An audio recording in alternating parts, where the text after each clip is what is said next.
Good, okay. Okay, guys, thank you so much for coming today. We are very privileged to be hosting 5 very talented individuals who have contributed to one of the best franchises ever. Again, thank you so much for coming by. I'm not going to take too long to announce everybody because we all want to talk to them. Again, we have Mr. David Sobolov, Michael Bell, Greg Berger, Neil Ross, and of course Mr. Jeffrey Combs. Thank you again, guys. Can we give a round of applause, please? Thank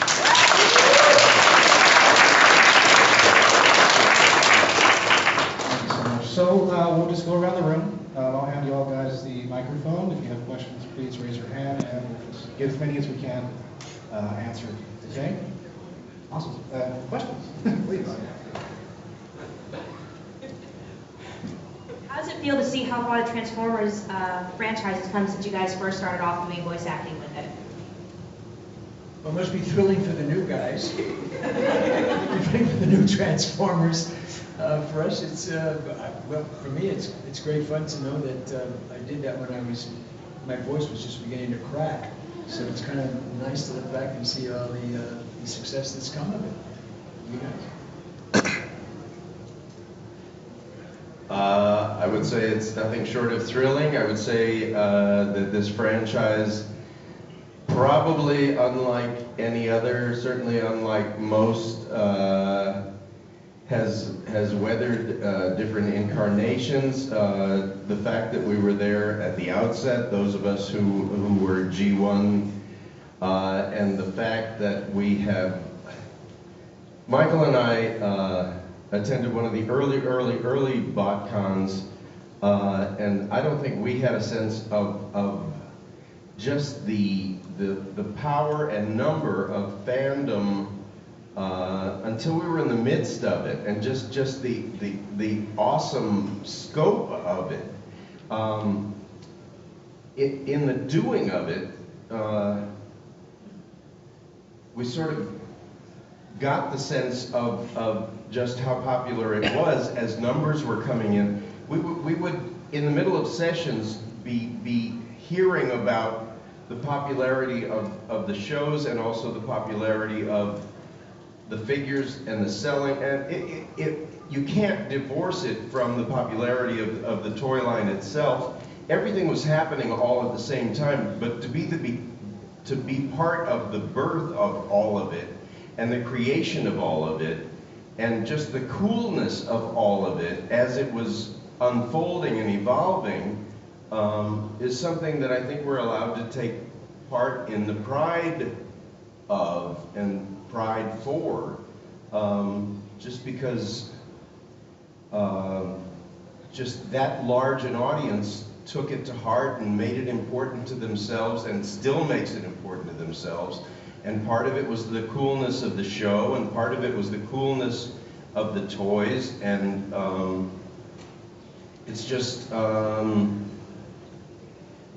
you see it in the conventions. People still, it has this special place in people's hearts. So it weathered all of these changes, but still the core of it just has this sort of indefinable but special place in the hearts of people. And I'm not going to try to dissect or figure out why it's as special as it is. I just accept that it is as special as it is. And so I also accept that every element of what went into making it as special as it is, including me, just is part of what makes it as special as it is. And so I take incredible pride in that. So it's a long answer to a short question, but that's my input. That was a very long answer. Neil, are you still with us? Did you die? Would you like to answer? Is there only one mic? Yeah, this microphone has a problem. Does anyone in the audience happen to have any Viagra? I can't add much to what Greg said, except it's very gratifying as we reach the twilight of our careers. Especially after that answer. Which wasn't happening before Greg started to answer the question. It is now. It's nice to be remembered for something. I mean, everyone up here, I'm sure, has done hundreds of commercials. I've never had anyone say, "Oh, I remember you in that Tidy Bowl ad." It's just my childhood. The people come and they remember us for this, and it is very, very, very gratifying and incredibly surprising, because I think you guys will all agree. Back then, the common idea the producers had was, you got about a 3-year run. You know, we get them at 12, we lose them at 15, the new crop of 12-year-olds want something different. Forget it, no one's going to remember this in 3 years. And suddenly, here we are, all these years later, and boy, remember, revered. And it's just wonderful to have been a part of something like that. To look forward to, Jeffrey. You want to say something? Not really. Listen, I come to this party late, and I stand on their shoulders, these gentlemen here. And we had our 3 years. So I guess the formula continues, unfortunately. But we would have liked to have gone longer when we did it. But we're very proud of our humble contribution. But we couldn't have done it without you guys. Truth. And I feel really lucky that I got to jump on this train twice, with Depth Charge in the 90s and now Shockwave. Boy, if I did it 3 times, that'd be amazing, but I'm not going to hold my breath. It's nice that people remember what we did and still love it. Yeah, Depth Charge, yeah, from Beast Wars back in the 90s. Any other questions?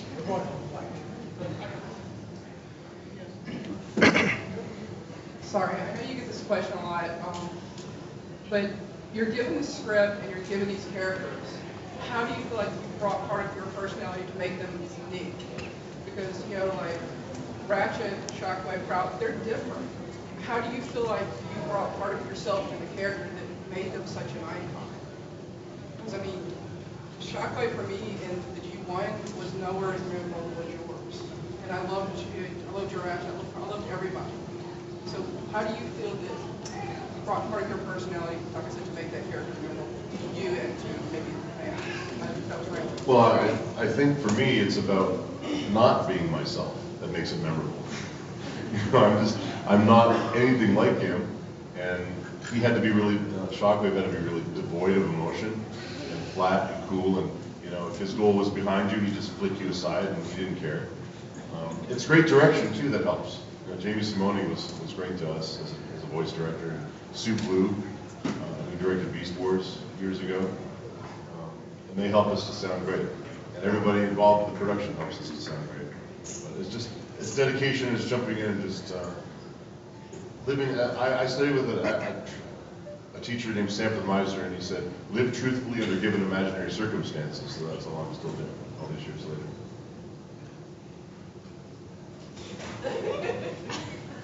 Good, I'm just gonna doze. Yeah, I totally love what David just said, or that Meisner just said. But I always have approached everything that you reach out to the material, but the material also reaches out to you. I love what we all got allowed to play with, and also in those days of G1, we always, these days, more often than not, you're acting in a vacuum. You're reading splits, and it's you and the director, and you're usually in a booth by yourself. More often than not, you're in a booth by yourself. We were always all in the booth together.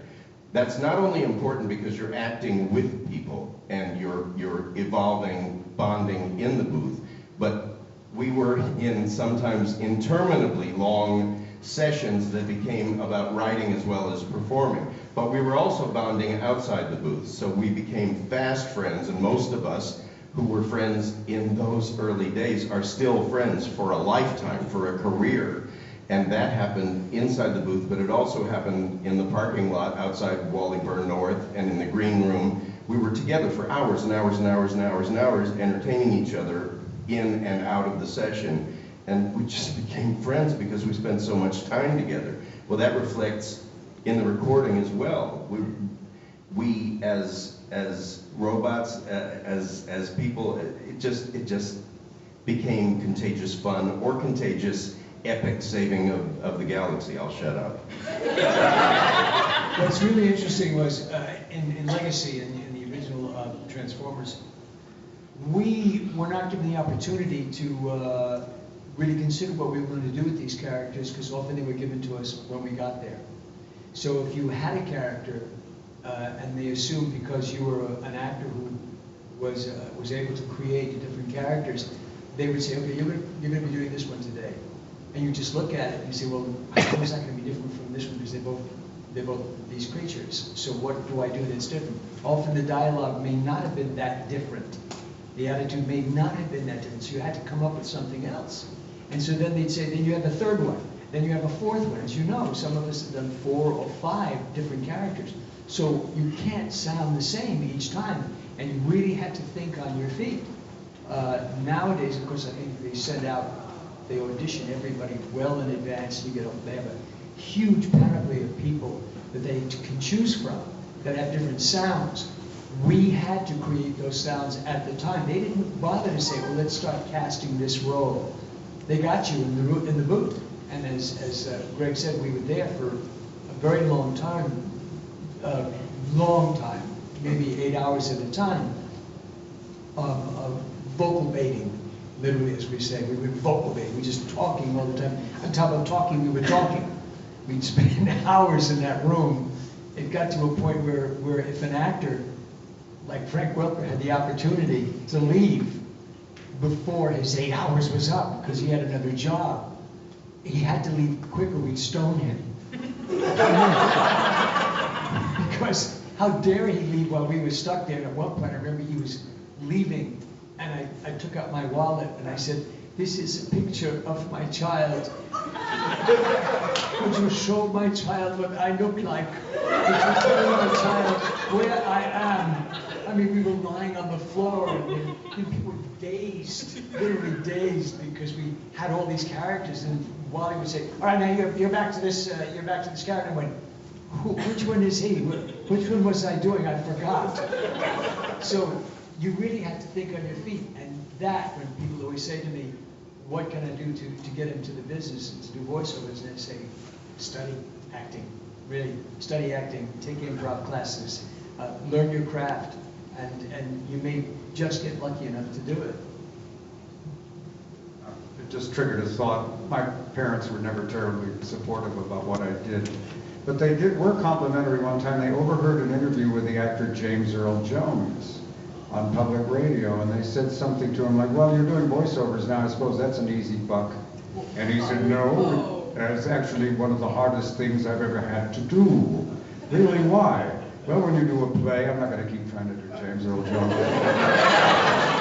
So when you have a play, you have months to prepare for it. You think, what's my motivation? You do research, blah, blah, blah. Movie, the same thing. They get the script to you a month in advance. You prepare. But James Earl Jones said, voiceovers, you walk in, they hand you a piece of paper and expect you to instantly do it. And that really is the crux of the thing. You've got to be able to think quick on your feet, because you do not get a whole lot of time. It's like, here's the script, Michael.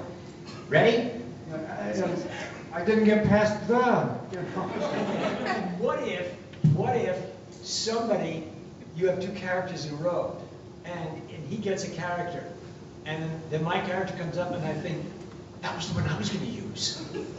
What am I going to do? I mean, he's in this voice over here. I've already got a character like over here, so I was going to go over here. Now he's over here. Where the hell am I going to go? And you really had to think fast. So I said, okay, let's go with the dialect. So maybe I'll do it over here. Maybe I'll talk about something. Take the guy from over here.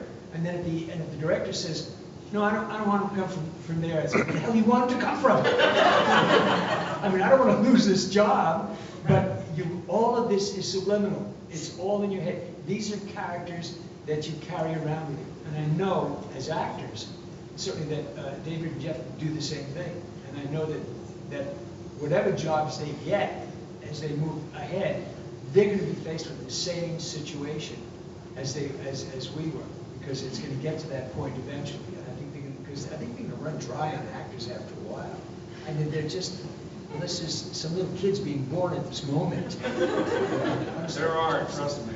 Now, factor into that, while all this fabulous, spontaneous acting is going on in the booth, at the same time, during G1, That day, Scatman has brought his ukulele, and you're sitting enthralled in the parking lot and the sun is beating down, and Scatman is playing the ukulele, and they call you into the booth, and you say, "Do I have to go in?" Because you're having like this moment in your life that you don't ever want to end, and you're being asked to go in and do, of course, what you came there to do, but you're having this like life moment that you can't believe is happening in your real life that you never want to end, and that's also part of the experience. So many incredible things were just part of the experience, and it's all part of what made it, at least in my real life, just this magical moment. But it was everything.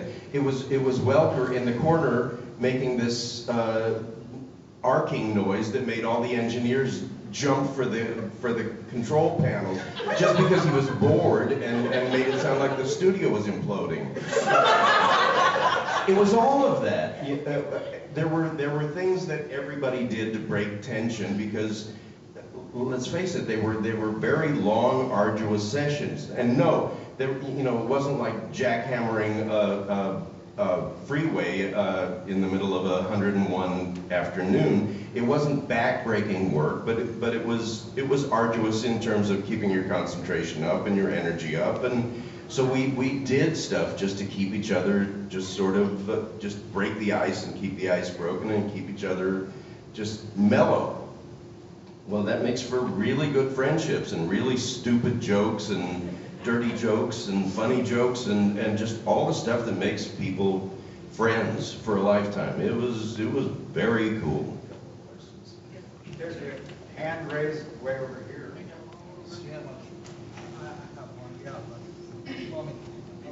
Speak into the mic. So they can hear you. So I've always wondered, how do you, Transformers has some ridiculous plots, even if you go along with robots from another planet that transform into cars and guns and That's like not that. true. But the movie Minds of Burma and traveling back in time to, did that ever present a problem to y'all as actors, where you were like, this is, okay, like a Decepticon Raider in King Arthur's court, this is ridiculous. Our job is to make whatever they throw at us work.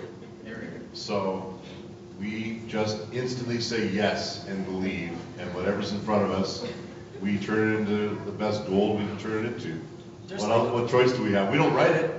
We just have to make it sound real. It's just like on camera. You did Reanimator. Can they reanimate people? Yes.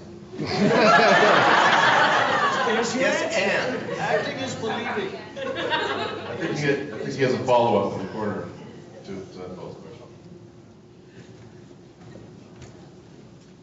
Actually, I was just kind of thinking of this when you talked about how you're almost like a fraternity and how your parents learned a little from James Earl Jones and everything. Do you think when you worked on some of the bigger movies, when they brought in Leonard Nimoy, Judd Nelson, and Don Johnson, and all the celebrities that were big at that time, do you think they, even though they didn't do a lot of voice work along the line, do you think they sort of had a new appreciation for what you all do? And in a sense, they looked at it and go, oh, I'm sort of learning from them, and with all due respect to you all. You know what I'm saying by that? I think you kind of, in a sense, maybe taught them there's another avenue to this, and this is what we do, and you're in our world. I don't know, it varies. You're talking about the face actors? Yes. Yeah, it varied. Some people were marvelous. They sort of would, maybe in the first half hour, go, oh boy, there's more to this than meets the eye. And then they kind of take you aside and say, can you kind of explain this? And of course you would reach out and say, yes, this is this and this is how this works. Some of it is just nuts and bolts stuff, like how to hold a script on the music stand and turn pages. And there's a way of doing it so that you won't make noise. I remember being in an episode of something or other with I won't name the actor, but he never got it. And there was this constant going on, because they leave all the mics hot. So you can't be doing that.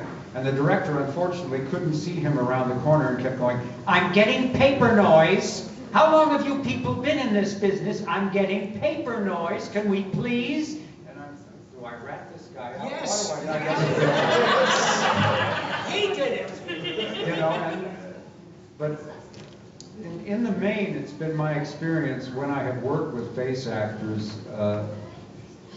it's a great democracy. After about a half an hour, we're all just working together, and if I can help them, I will. If they can help me, they will. I got a great story. I was doing one of the super shows, and they brought in a star. And I had a smaller role at this point, which was fine, just glad to work. And they brought the star who had never done a voiceover, never done one of these things.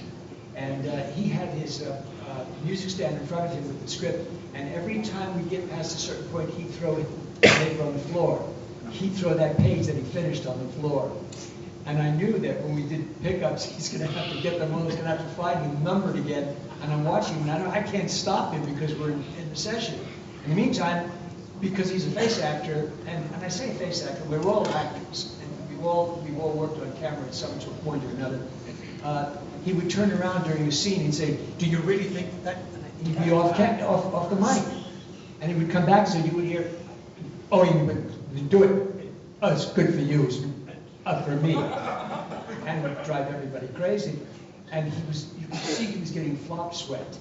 And he also, interesting enough, took his time during the scene. Where there is no time, you can take a beat, but it has to be a beatette. So if it's a moment where somebody says, "So what's your answer?" "Okay, fine." You can't go, "So what's your answer?" "Okay, fine." You're not going to answer. There's no time. You have to take that beatette in between that emotional break. And he would take the time. He would say, "So this is the first time that," and that's how it's written, but he didn't move it along. So we were all dying. We knew he'd have nothing but pickups by the end of the day. So we had our break, and during the break, we all hit the men's room, obviously. And I'm sitting next to him at the urinal. I know I'm not supposed to sit at the urinal. And I was facing him. No, so I was standing next to him, and he says, "I'm crap, aren't I?" And he didn't say crap, but he said crap because there's a kid here. And he said, "I'm really crap. This, I'm dying here. I am dying."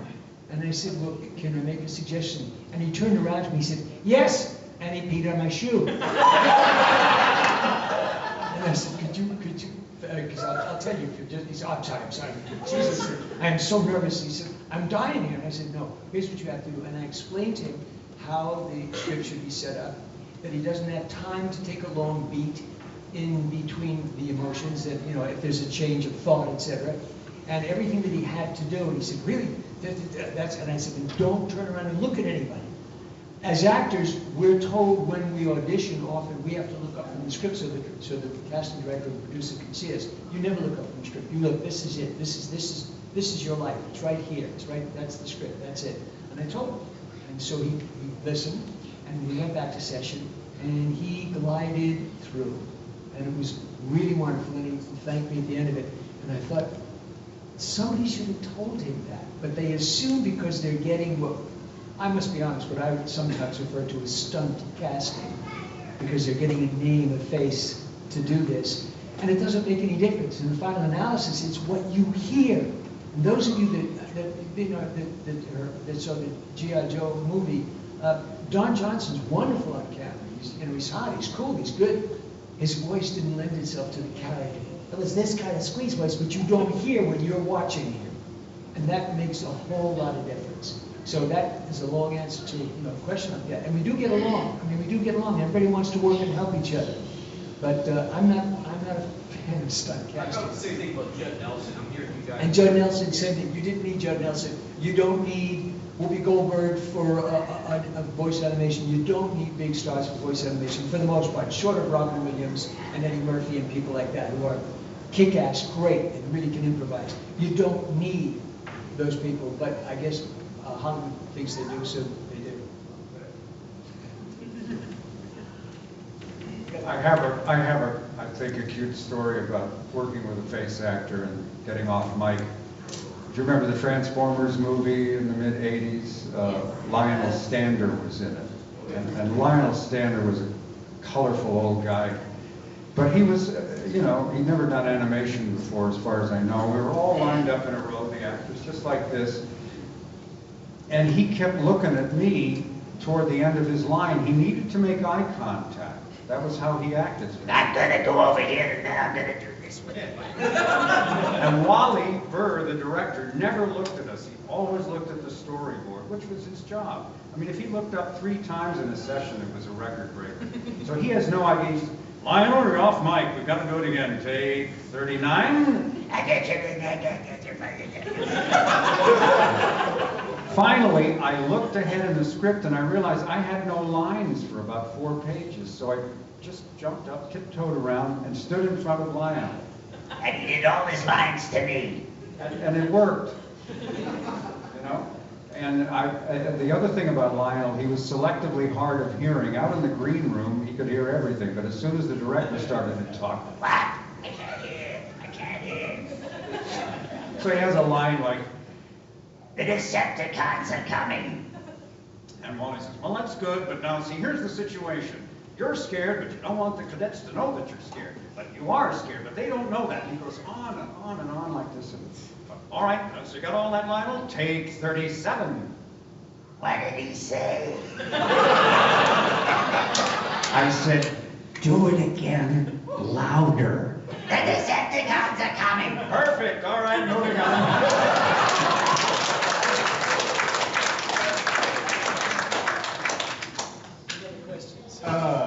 First of all, Mr. Bell, I loved the episode of NBC's Community that you did recently. I loved seeing Duke on G.I. Joe with all the cast of Community. And then my question for each of you would be, if you had a favorite memory from your time, whether it was Transformers Prime or Generation 1, was it with a character? Was it something behind the scenes, behind the production? What was your favorite memory from your time with the franchise?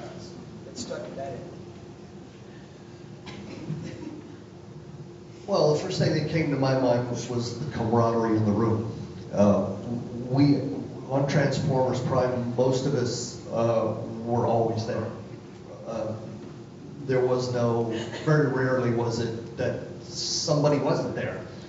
And so to be able to be standing this close to Peter Cullum, and he's my size, and he opens his mouth and the room vibrates. It is a spectacular feeling, and just the goodwill in the room. David can attest to this. We had just a fabulous group of people, and they were so supportive. Earlier, I'm fairly new to voice acting, and Transformers was like my first sort of series regular gig, if you will, and so it is a different skill set. Having done a lot of film, television, theater, you think, oh, well, I can do that, but it does humble you right away, especially when you come into a room with people who are so agile. You have nothing but admiration. So camaraderie, the happiness in the room, the support, all of that, that's my rich memory. Yeah, I can't give you one specific moment. I can just piggyback on that. I used to tell people it's like being at the greatest party you've ever been at. The only difference is there's no alcohol being served, and periodically they interrupt you and make you read lines. I think about some of the characters that were in that show. Remember Roger C. Carmel?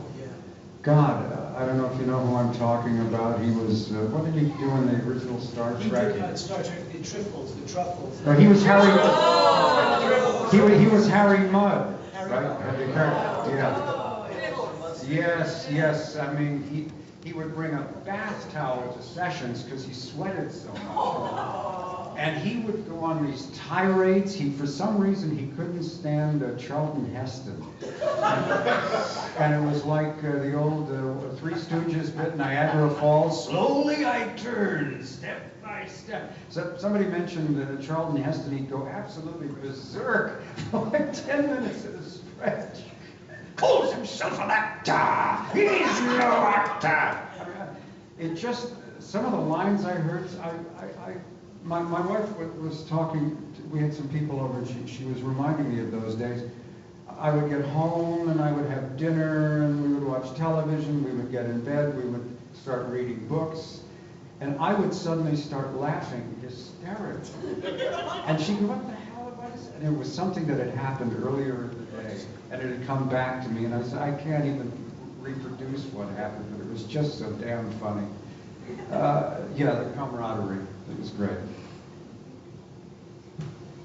Without trying to dodge the question, for all of the incredible memories of the original sessions and the fantastic memories of convention opportunities and travel opportunities that it's afforded me, and when I've taught classes and told students to treat everything you're doing today as though someone decades from now might fondly remember the work that you're doing right now, because I'm here to attest to the fact that I'm the beneficiary of that kind of thing,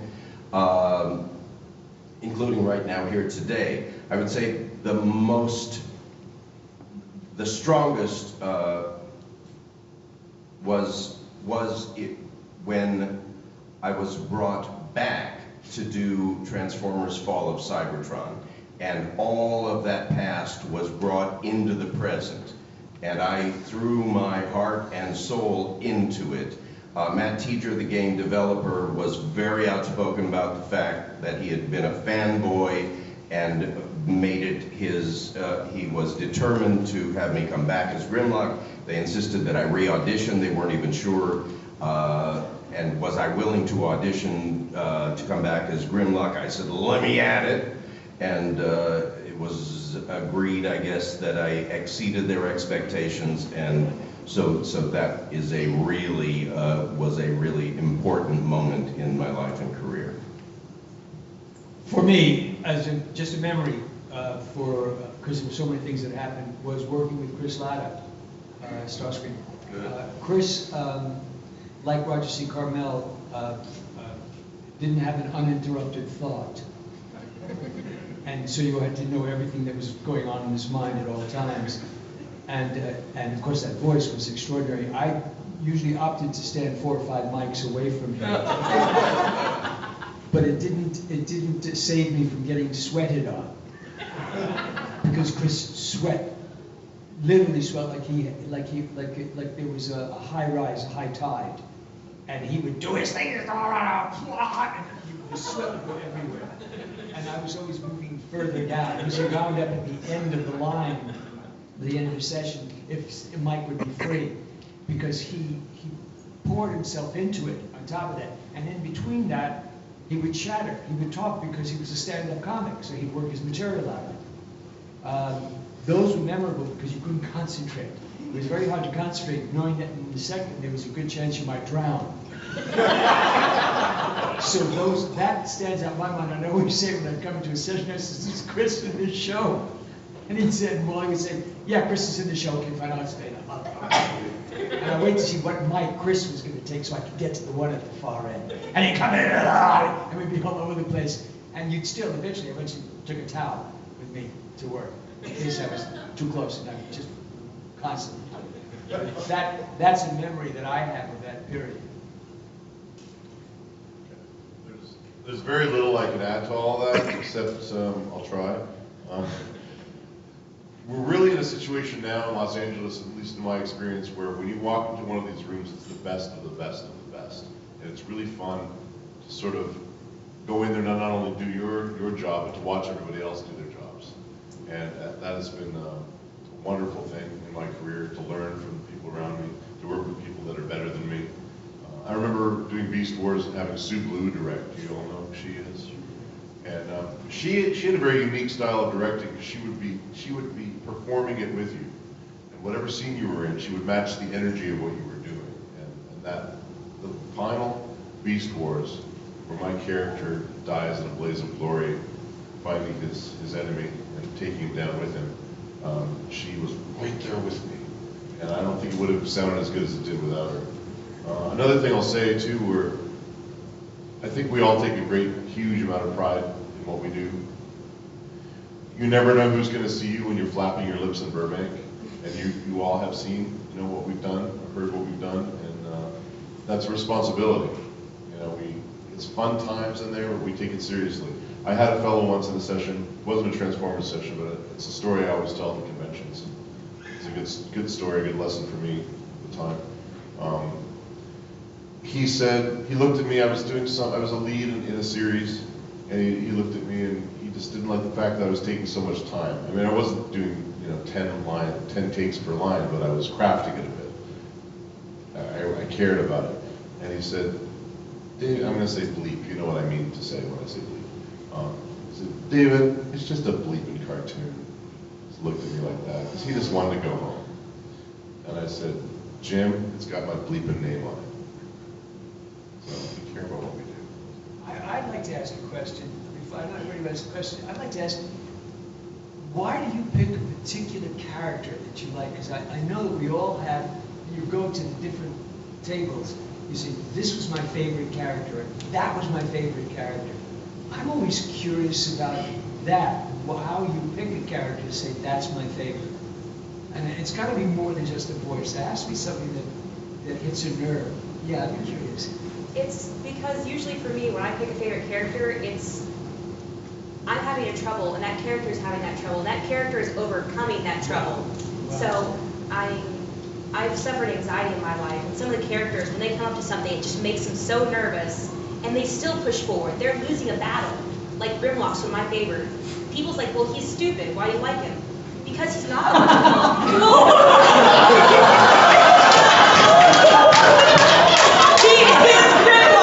Grimlock smash. We were saying that about him last night. He's still a leader. He still stands with the likes of Optimus Prime, and not only that, but he's the terror of the Decepticon forces. Ready, fire, aim!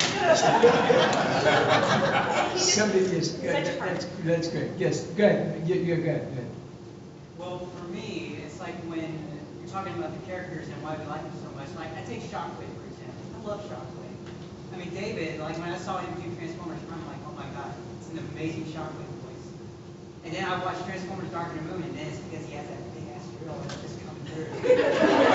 And then for Grimlock, he's just like a giant dinosaur. I mean, why would the Decepticons not run away from a giant dinosaur that wants to eat your head? I mean, he bites off Shockwave's arm, and for some reason Shockwave gets it back in, what's that new game? Darkspark? Are you doing Grimlock in that game? Check out MDB. I'm going to do it.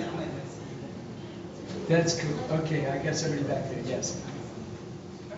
I picked them, like, for example, Optimus Prime and Depth Shark. We pick them because we want to aspire to be like them. I mean, like, with Optimus with Depth Shark, it's like, he has a mission, he's set to it, he goes and does it, that's what he does. Same thing with, like, Optimus, another character that you guys have. Like, we want to be, and when we were little, we were all like, I want to be like that, I want to be like that person, I want to be that honorable and that honest and that helpful and caring and so on and so forth. At least that's what I do. I don't know if anybody else here, but that's what we pick characters who we all sort of have the same problems and they deal with them. We're all going to have problems, and that's how we deal with them. But that's so interesting to me, and I don't know if everybody else, because there are other animated shows where you have superheroes that do the good thing, the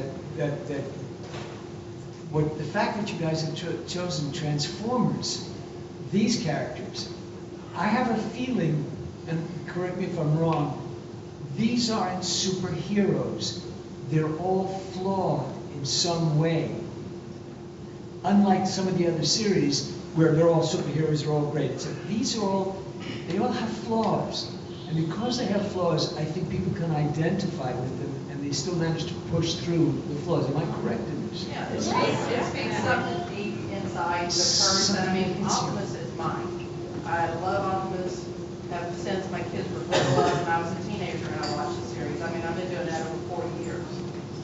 Since the series, when the series started.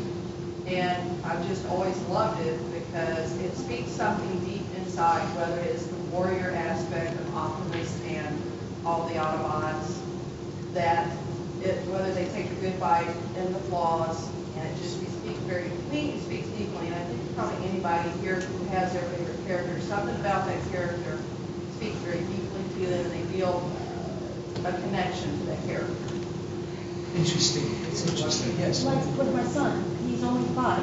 Can't hear you. My son, he's only 5, and even to this day, I ask him, I go, well, why do you like Bumblebee? And he tells me, he goes, it's easy.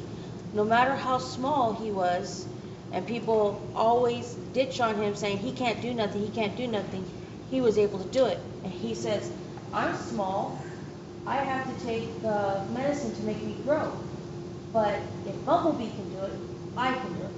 Right on. So, Cool, and that was so, that's It will continue. Now, the hard thing for me is when the actors, if they move on, it's going to be hard for me to connect with because I don't care, you may not realize it, but I think part of y'all comes out in your character. Part of you, part of your personality, or part of your soul, for lack of a better term. Interesting. We have a question right here. I know this is a Transformers convention, but back to G.I. Joe and Neil. When I went to the Armed Forces Recruiting Center back in '95, I didn't know what branch of the military to join, but I remember the G.I. Joe episode, Raise the Montana, or Save the Montana, or something like that. And seeing Shipwreck's performance in that particular episode made me go, oh, I'll go in the Navy. Because I thought, everybody beat up on him, but he seemed to be like the life of the party. So, I just like Shipwreck. The answer to your question is sort of a combination of the question I had, and that may kind of double up on something you can answer. But you never know what's going to resonate. Take the mic higher, we can't hear it. You never know what's going to resonate. When I was a kid, Transformers resonated. Prime from like everybody. And before finishing the answer, I wanted to still ask, like, were you ever surprised with what did take and what didn't take with audiences? How did you keep, besides the inspiration you guys talked about, like, what kept you giving the same energy to each to make sure it worked for everybody? And then also to answer the question about what stuff.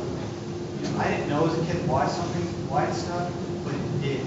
And it carried into just kind of starting the prime, obviously being an inspirational character, leaders who were willing to listen, followers who were willing to step up. That kind of hit me. Why? I don't know. I didn't know at the time, but since Transformers has kind of respawned over the last few years, more in the last years, I've understood as an adult, being able to looking on the internet, finding what's going on, not just the characters, but the actors, hearing about the integrity of not just the characters, but the actors behind them. That's what kept me interested. And I'm glad that I'm still a fan as an adult, because I was able to understand what stuck with me as a kid. I remember, I never had the time or the energy to, collect or memorize the episode, but the ideal of what you guys did. 3, 4, 2000s, it worked, it tied together. Listening to all of you guys from the past, present, future, hearing what you guys have said, it just reaffirms for me this was the right choice. And you guys work, whether it's good guys or bad guys, the integrity, Megatron, badass, but he had integrity because he believed in his cause.